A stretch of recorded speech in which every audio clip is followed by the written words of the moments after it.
Join Doctors Savanah Craig and Ronnetta Sartor as we navigate life beyond graduation. Real conversations about forging our own paths in our early years in our careers. There's a reason it's called practicing dentistry. First topic today, the post-grad transition. It's a great topic. How are you feeling? You are, probably about a couple of weeks to finishing your residency, and within the next month or so, you'll be embarking on a new future in a new town with a new team. What's going through your mind? How are you feeling? I think it's bittersweet. This year went way too fast. But I am cautiously optimistic is what I keep saying. Excited for my new practice and all of that, but also wary that, associateships can be challenging. But gonna miss my safety net of residency. Well, I'm sure you guys will keep group chats and check on each other to make sure, especially in that first month or so, that everything's going well. So that's always nice with technology nowadays. Even when you're far away, you're not really far away, we can always get in contact with each other. So yeah, awesome. For sure. I think you have to fly the coop, and we were laughing that, we would have had to decide to stay like back in October. And I think you have to make that decision then, because if they let me make that decision now, I would just stay forever. In residency? Yeah. Understood. Yeah. So I think, you have to do it and take the jump, but I like my safety. And yeah. I think when I was leaving residency, I don't know, I can agree with how you felt. I went into my associateship with pretty much like zero expectations, and I was just going to go in and see how everything was, and hopefully I loved it. And if I didn't, then I know that it would be a place for me someplace else where I could be happy and practice the way that I wanted to. Yeah. Luckily, it worked out for me. I ended up being at my associateship for 4 years until I purchased my own practice. So, yeah, I think that's a weird part of it too, of trying to find a practice you can be happy at without, you don't want to settle on a practice just being like, oh, I don't need to be here for forever. Mm-hmm. Because I think there are people out there like you who had a successful associateship for a long time. So that's the conversation with a lot of my co-residents of, how picky are you with your first job, and where is that balance there? Yeah, we kind of joke, and I know when you talk to some of the program directors, they'll probably say I was probably the most interviewing resident that they've ever had, because I swear I probably interviewed from October to maybe that April before I made my decision. Part of it was that I wasn't entirely sure the type of dentistry I wanted to practice. But from going to some of those interviews, I was able to figure out what I didn't want. And ultimately, the last interview I went on was where I ended up. And I don't know if that was because I was just tired and, like you said, just kind of gave in and was like, whatever will happen, will happen. All I can say is I did the best I could to find the situation that I thought was best. And then at some point you just have to let go and just hope for the best. Yeah. I think you just don't really know the whole story until you're in it either. And residency was sort of the same. You had an idea of what you were getting into, but until you're just in it, you need to, trust your gut and the decision that you made. And you can't keep, should I have done this? Should I have looked for more practices, more programs, whatever? You just need to do it. Yeah, and I think that brings up a good point, because regardless of what situation you end up in as it pertains to an associateship, whether it's in a private practice, a private group practice, or corporate, or if you decide to work in public health, a lot of it, just like dental school and residency, is making the most of the situation that you're in. And, a lot of our attitude going into every aspect of life can determine the outcome. And that's not to say that you if you go into things with a positive attitude, that it'll always turn out in your favor. But I think it'll just, attitude is key. That's a really good point. I also think the part that I'm most nervous about right now is finding a way to assimilate into the office, but also know that I trained for a year to do the things, that I've learned. And I was having a conversation with one of my attendings about you need to be confident in the training that you've received, and don't come in and be like, I know better than everybody, but don't second guess yourself. I lean more towards not a lack of confidence, but I want to hear everybody's ideas and opinions and all of that. And in residency, that's the environment is set up for that. But I'm worried about in private practice that coming across as incompetence. And so I just don't know how best to be a part of the team, but also practice the way I want to practice or how I've been trained to practice. I think that's a very key point. Very, very key. And it's tough. It's tough because, you're going into a situation where, the owner doctor, they pour their blood, sweat, and tears, and the team as well, into it. So you don't want to go in and be, disrespectful or too cocky. But it's a fine line, because you also want to stay true to your core values as well. And I think over time you'll be able to find your groove where you're assimilating but still staying true to who Savanah is.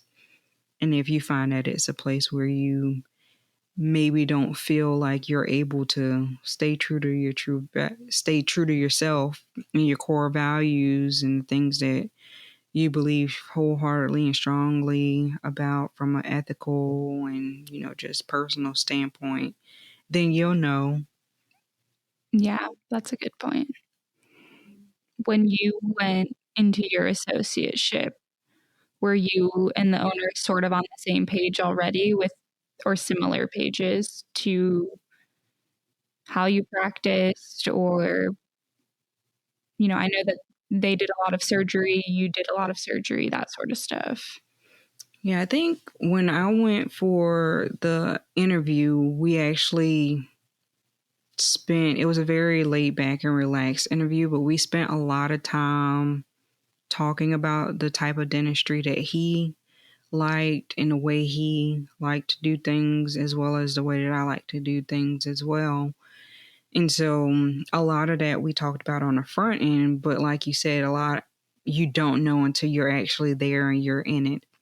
And so we realized that, without even being in the same space, a lot of the things that we did, as it pertains to patient communication and patient treatment were the same. But then, like you said, the beauty of being in residency is that you have that synergy of where you can learn from other people. But it was some things like at the time that I joined, he loved Toffelmeyer with a matrix band. And when I came, I was like, hey, can you order sectional matrices? And then I showed them, you see how this contact looks compared to like how broad it looks with the Toffelmeyer. That's just one example. And then, he would try some things and I would look and say, okay, well, maybe I'll give it a try and see how it works in my hand. So it ended up working out really well. That's awesome. Yeah, and I think you can't know until you're in it. So it'll be interesting. I think the other, not fear, but the dynamic is with the assistants, and that sort of setup will be different than it is in residency. So, I mean, with the practice you bought into, you stepped into like a veteran team. So do you have any thoughts on that balance as a new doc coming in? Yeah, I guess that's a very good point. I did. So, just to shed a little light on what Savanah said, when I purchased the office that I'm now in, I hired the retiring doctor's previous team. And so, the office had been there for almost 40 years. And for the majority of the time of his existence, most of his team, had been there. So, like Savanah was saying, they knew the community better than I at the time. They, watched some of the families grow up from, generations, grandmothers, children, grandchildren, all grew up, coming to the office. So, initially, when I bought in, I depended very heavily on the team that was already there to fill me in and catch me up to speed on, all right, tell me about this family, just tell me about the area in general, and what can I do to be of service to the community and everything. So I definitely listened a whole lot, didn't have a whole lot to say initially as it pertained to, establishing rapport with patients. And I let the team kind of lead me and introduce me and, and I think that's really a really good thing to do initially when you're the new person there, because patients are going to know, especially if you're right out of residency, well, is she any good? Do you think she'll take good care of me? And most of the time, that's what patients want to know. And if you take the time initially to get the rapport with the team, they'll be able to sing your praises to the patients. So that's how I did it. Did I answer your question completely? Yeah, okay, for sure. I think the other balance, and we've talked about this in general, is being friendly with your team, but not necessarily, being friends, to sort of keep that boundary. Has that changed at all from being an associate to being an owner? not so much. I think in residency, I was a lot more friendly. Not that I'm not friendly, but I would do a lot of stuff outside of the office and that sort of thing. And in residency, I kind of learned to kind of draw those boundaries. But in my associateship, as well as in my office, we have a great relationship. We have a group chat, and if we see a funny meme or something that applies to our office, we send it. If it's holidays or birthdays that we're not in office and can't celebrate, or even if we did celebrate it, we just want to let people know that we're thinking about them. We do that. And then team outings and stuff, we still do that too. But I think, like you said, you can still do all of those things, but also have boundaries, like draw the line so that it's still, you can still be a professional when you're in the office. And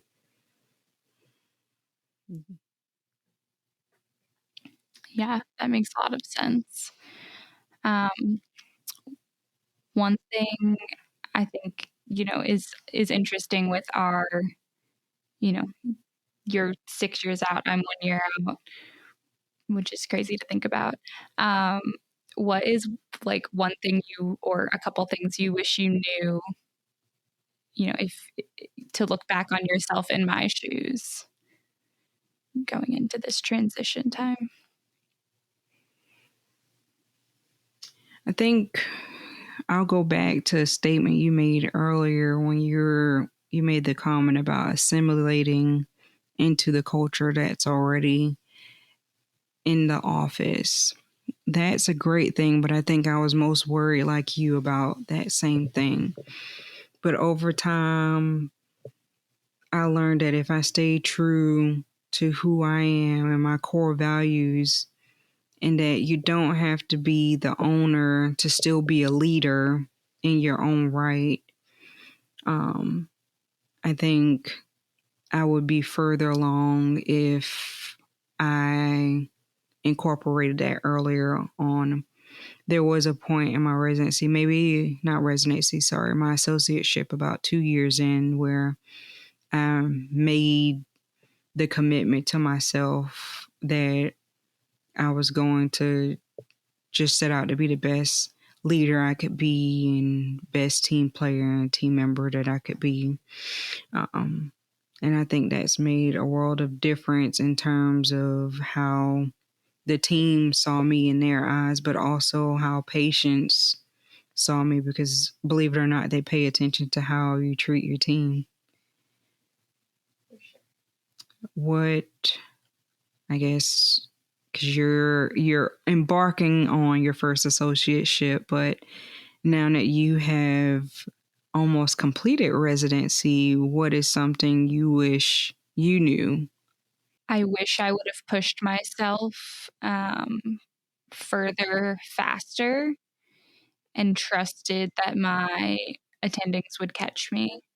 At times I would, and eventually they called me out on it and stopped letting me do it. But, I would get partially through an extraction and be like, I don't know if I'm going to snap the crown. You just do it. And they were like, you're not going to know what that edge is if you don't start doing it. And then if you break it, we'll be there to help you, trough and section the tooth. And that's the point when you want your attending to step in, not before you've not made a mistake, but before you've done it on your own. So I wish that I would have just, not recklessly, but, jumped in a little more head first out the gate. But it's so funny now to look back on just how far we've all come and how little we knew coming out of dental school. But I think I've done a good job, like just remaining open-minded and, take every day with what comes and try to learn something from every, patient encounter. And that's made residency really awesome. That's great, because I feel like the last comment that you said about making every encounter and learning from it, I feel like that's why it's called the practice of dentistry, because that's what I still try to do each day. I think that sort of wraps up at least this portion of our transition. Updates to come as I enter practice. Thank you for joining us for this episode of Beyond Graduation. If you enjoyed this week's episode, be sure to share it with a friend. Connect with us on social media at Savanah Craig DDS and at Dr. _Sartor. And remember, you are not alone on this journey.